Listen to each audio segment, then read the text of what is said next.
asesinado cerca de la medianoche en el Parque Mirador Sur con armas blancas. Se informa, se dice que estaba en compañía de una señora que está siendo investigada. El caso está bajo investigación de la Policía Nacional y hubo una nota muy breve de parte de Claro confirmando el fallecimiento de este ejecutivo. Repito, el ingeniero Daniel Núñez, vicepresidente de Aprovisionamiento y Tecnología de Información.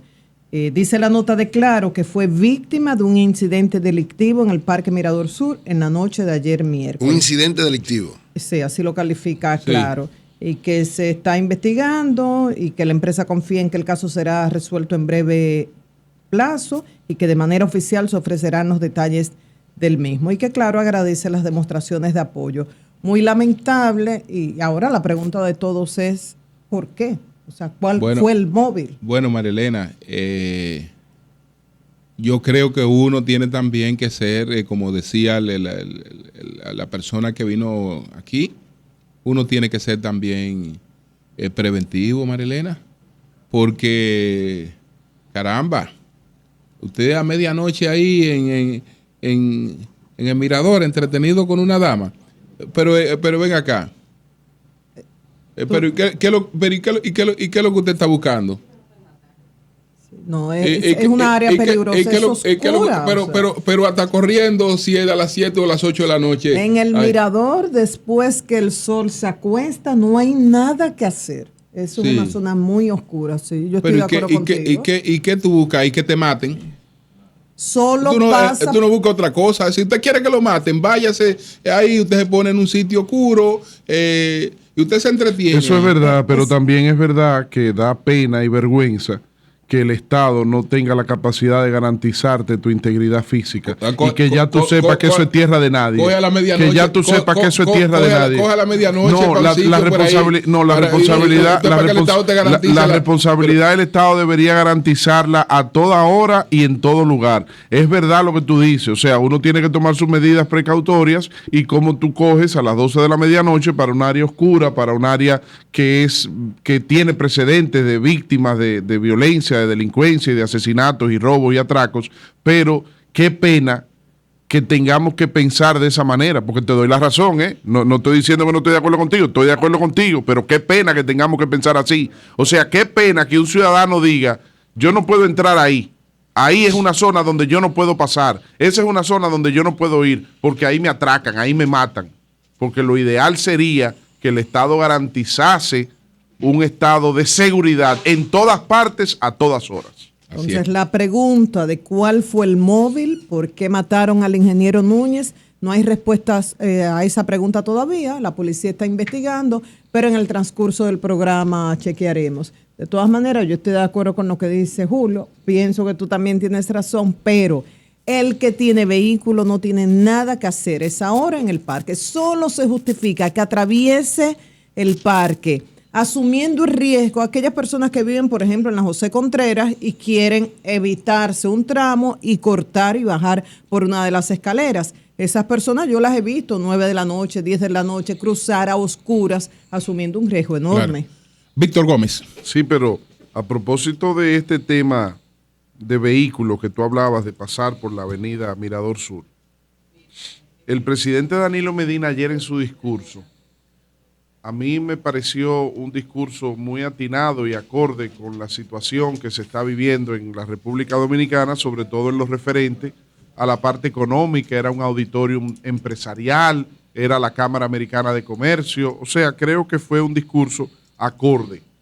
Pero yo hubiese preferido que dentro de ese discurso el presidente Danilo Medina hubiese abordado el tema de la defensa a nuestra soberanía, a nuestra Constitución y a nuestras leyes, como lo hizo en Panamá, en la Cumbre de las Américas, como lo hizo en La Habana, Cuba, en la Cumbre de la CELAC, porque ahí estaba el embajador de los Estados Unidos, que hemos recibido muchas presiones de parte de los norteamericanos y del embajador Brewster y del Departamento de Estado y de la diplomacia norteamericana en sentido general sobre el tema del Plan Nacional de Regularización.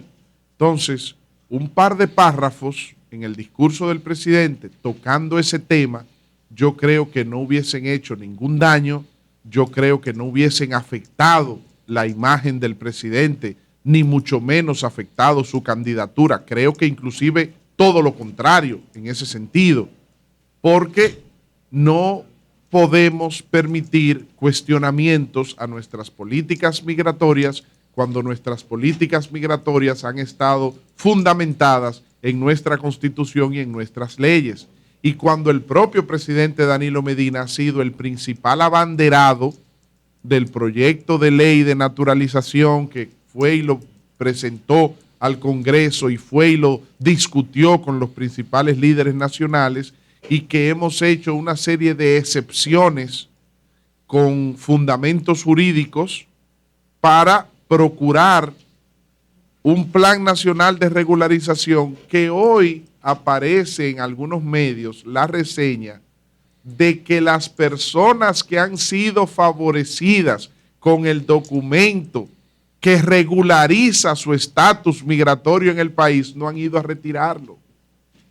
Eso, además del porcentaje muy mínimo que acogió ese proceso de ley, ese proceso que la ley establecía para hacer la regularización de su estatus. Entonces yo creo que haber dejado caer ahí un par de buenas frases recordando esto no hubiese sido perjudicial. Pero bueno, lo que sí le decía a María Elena a propósito que ella mencionaba el cruce de los vehículos y la parte de los vehículos, a mí me gustó mucho y quiero resaltar esto que dijo el presidente sobre el tema del transporte, porque ofreció también un dato que a mí me sorprendió bastante. Dice el presidente Danilo Medina: el Distrito Nacional se ha convertido en la zona urbana de la región con mayor densidad de vehículos por cada 1.000 habitantes. Lógicamente, nosotros sabemos que aquí hay un parque vehicular sobregirado, que aquí hay más vehículos de lo que aguantan las calles, eso lo vemos a diario, pero el presidente lo da ya afirmándolo con una seguridad propia de los datos que él como presidente de la República posee. Dice: el creciente e irritante congestionamiento del tráfico genera costos económicos y medioambientales considerables. Las alianzas público-privadas deben orientarse también a la solución de una de las barreras más serias que enfrenta nuestra nación en su jornada hacia el desarrollo integral, y me refiero a la ausencia de un sistema moderno de transporte público masivo de pasajeros en los principales centros urbanos del país, especialmente en el Gran Santo Domingo y en Santiago. Entonces, aquí viene una parte fundamental, que es una crítica que hace el presidente a la mentalidad, a la cultura del dominicano sobre el tema vehicular, y dice lo siguiente: hoy en día adquirir un vehículo de transporte constituye una necesidad fundamental, y aunque para muchos esto constituye un reflejo de progreso, en realidad no lo es. Dice el presidente Danilo Medina: un país realmente desarrollado no es aquel en el que los pobres se mueven en vehículos propios, sino aquel en el que hasta los ricos prefieren utilizar el transporte público. Así es, las grandes ciudades desarrolladas, mírala. Y entonces dice también el presidente: recursos que hoy los dominicanos tienen que dedicar a comprar un automóvil, a darle mantenimiento a ese automóvil, a adquirir combustibles, podrían destinarlos a áreas más productivas si contásemos con un sistema moderno y confortable de transporte público de pasajeros. Y la solución a este problema requiere una vez más que el Estado y el sector privado aúnen esfuerzos para dotar a nuestros principales centros urbanos de soluciones efectivas y confortables para el transporte público de pasajeros. El presidente habla de que están hablando del tema del teleférico de Santo Domingo, la ampliación de la línea del metro, pero hace una invitación a todos los empresarios para que inviertan y vean el sector transporte, porque también habla de la cantidad de recursos que esto genera. Dice, para que se tenga una idea, solo en el Gran Santo Domingo la demanda diaria supera los 3 millones de pasajeros, generando un mercado anual de casi 24,000 millones de pesos. Entonces, yo quiero tomar estas palabras del presidente para resaltar lo siguiente. ¿Cómo va el empresariado dominicano a tener interés real, serio, de invertir en el sector transporte, señor presidente, cuando ese sector es manipulado, concentrado? Prácticamente existe un monopolio de sindicatos de transporte que operan como mafias defensoras de sus propios intereses. No es el empresariado que tiene que ir a invertir en el sector de transporte, presidente.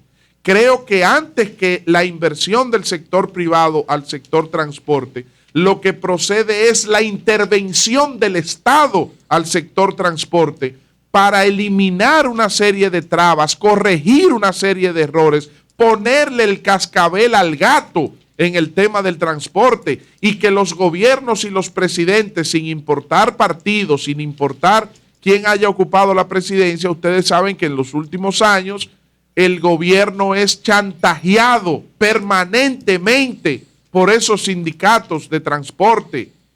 Entonces, usted no le puede pedir al sector empresarial que entre una inversión a un área de la economía que está prácticamente secuestrada por personas que tienen los juegos muy pesados, que tienen una forma de accionar muy burda, con chantajes permanentes. Entonces, me parece muy oportuna y muy sabia la presentación de estos datos y la forma en que el presidente encara, invita a los empresarios. Pero antes que eso, creo que el gobierno, y creo que el próximo gobierno del presidente Danilo Medina va a permitir que se pueda dar ciertos lujos que quizá ahora no se lo va a dar porque estamos en medio de una campaña electoral y se necesitan las guaguas y se necesita el apoyo y se necesita una serie de logística. Lamentablemente, pero es así. Pero ya a partir del 16 de agosto del próximo año, en un nuevo gobierno de Danilo Medina, ya se puede tener manos sueltas para tomar ciertas decisiones y para enfrentar con responsabilidad temas que hoy por la coyuntura electoral quizás no sea conveniente políticamente o electoralmente, pero la sociedad necesita. Por último, Julio, ya mira, José La Luz ha establecido una práctica de colocar sus... Ahora son dos. Pero no, Dos por uno. Tú también, pero déjame decirte, espérate. Vamos a sugerirle, Julio, que pongan un programa musical. Doña Monse habló de que hay un que quizás en la parrilla hay espacio. No, porque oye lo que pasa. Entonces, ¿qué pasa? Muchas personas me han expresado y muchos oyentes me han dicho, Víctor, pero es que las canciones que José La Luz pone no son canciones de espíritu navideño. No son canciones que le reflejan a la sociedad y a la familia dominicana un espíritu navideño que lo necesitamos para nosotros poder ahora a sentir la Navidad y poder estar en Navidad propiamente. Entonces yo quiero que Fausto, para que se siente el espíritu navideño, y que me perdone mi querido amigo y hermano José La Luz, el pueblo sienta que estamos en Navidad con lo que son verdaderas expresiones musicales de la Navidad dominicana. Ay, ay, ay.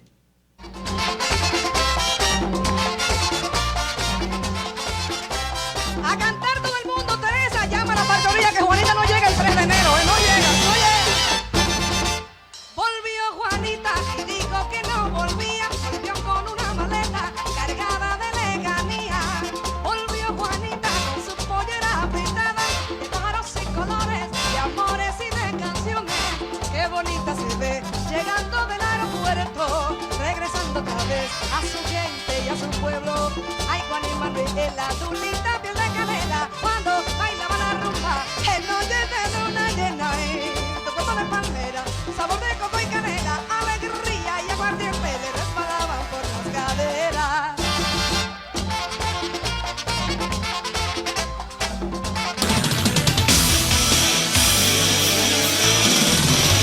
El sol de la mañana